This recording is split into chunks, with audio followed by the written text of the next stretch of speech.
bienvenue dans cette vidéo où on va parler des raccourcis les plus importants sur Excel.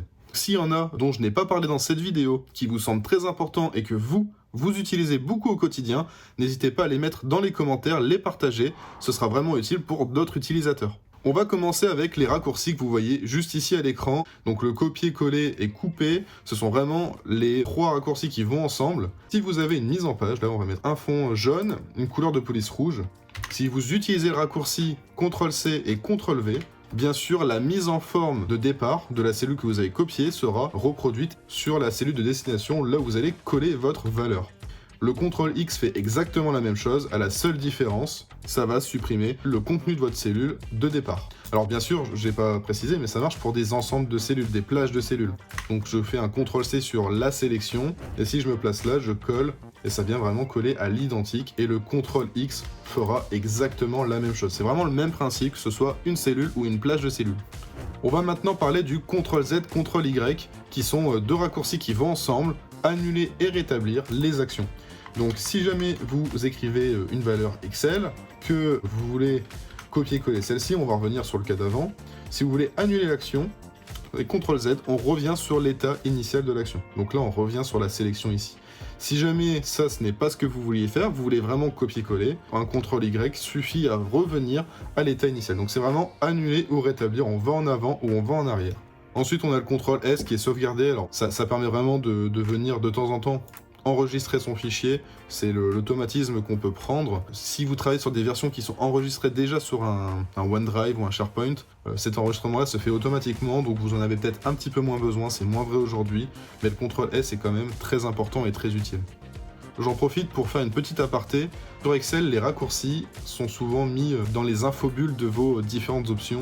Donc là, je reprends par exemple ce CTRL-S sauvegarder. Si on laisse la souris dessus, il y a une infobulle qui apparaît. C'est l'action d'enregistrer, ce qui est marqué. Et entre parenthèses, on a le raccourci. Là, on voit que c'est CTRL-S. Si je regarde ici, on a une infobulle, mais on n'a pas de raccourci entre parenthèses. C'est-à-dire qu'il n'existe pas de raccourci pour mettre une couleur de remplissage.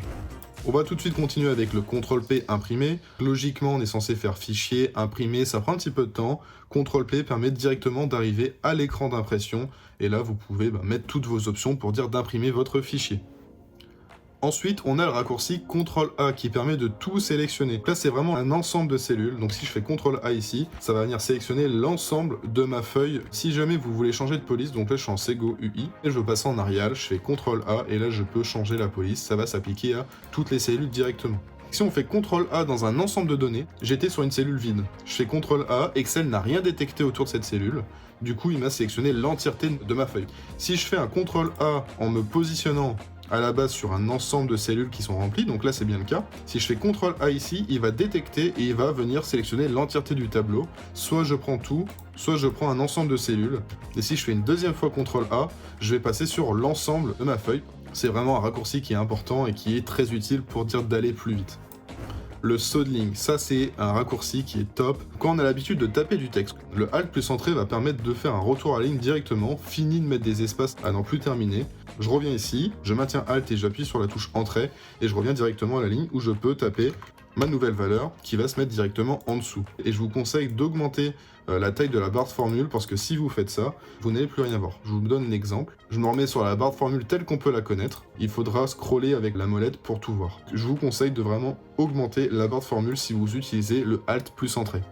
Et pour terminer cette première partie, on a le F4 qui est répéter la dernière action. Vous avez un ensemble de cellules, on va mettre A, B, C, D, E. Et donc là, on a mis en jaune cette cellule-là. Au lieu de recliquer et à chaque fois venir chercher le petit raccourci, vous pouvez répéter la dernière action. Là, on parle de mettre en couleur. Je pourrais très bien me repositionner sur une cellule, réappuyer sur le pot de peinture et remettre ici donc ma cellule E en jaune. Mais si j'appuie sur F4, ça fait la même action. On a deux clics normalement, on n'en a plus qu'un.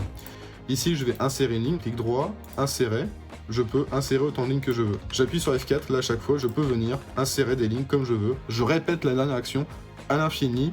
Donc là, c'est très utile sur l'ajout de lignes. Donc là, je vais venir supprimer mes lignes. En fait, je vais pouvoir faire ça également avec F4. Donc vous voyez, sans ma sélection, là, je supprime mes lignes, hop, hop, hop. Et là, je suis revenu à l'état initial. Prenez le réflexe, vous allez assez vite l'adopter.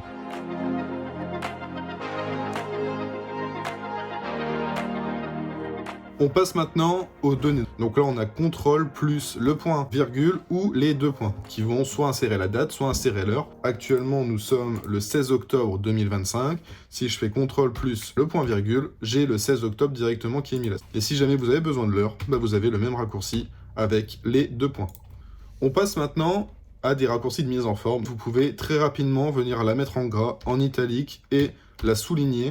Donc c'est tout ce qu'on retrouve ici. Bien sûr, si c'était déjà gras et qu'on appuie sur CTRL-G, ça va retirer, mais c'est juste que le raccourci clavier vous permet d'aller plus vite. On va maintenant parler des sélections et des déplacements. En tout cas, pour l'instant, on voit les déplacements. Atteindre la première cellule non vide à droite, à gauche, en bas ou en haut. On va s'aider du clavier des 4 flèches de direction. Et à ça, on va le coupler à la touche CTRL qu'on va maintenir enfoncée. Ici, je vais mettre des valeurs, on va mettre Excel, on va en mettre un petit peu partout. L'idée, ça va être de se déplacer dans le fichier Excel et de pouvoir atteindre les différentes cellules assez rapidement. Si je me situe ici et que je veux atteindre la première cellule non vide à droite, si je fais le CTRL plus flèche de droite, je me déplace directement là. Si je fais CTRL flèche du haut, je vais me retrouver sur la cellule la plus en haut. Donc vous voyez, en fait, je vais pouvoir me déplacer vraiment sur toutes les cellules directement grâce au raccourci des flèches. Ça permet d'atteindre la première cellule non vide. C'est-à-dire que si on veut aller tout en bas de nos lignes ou tout à droite de nos colonnes, on peut aller là. Donc vous voyez ici, j'ai atteint la dernière ligne qui existe sur Excel.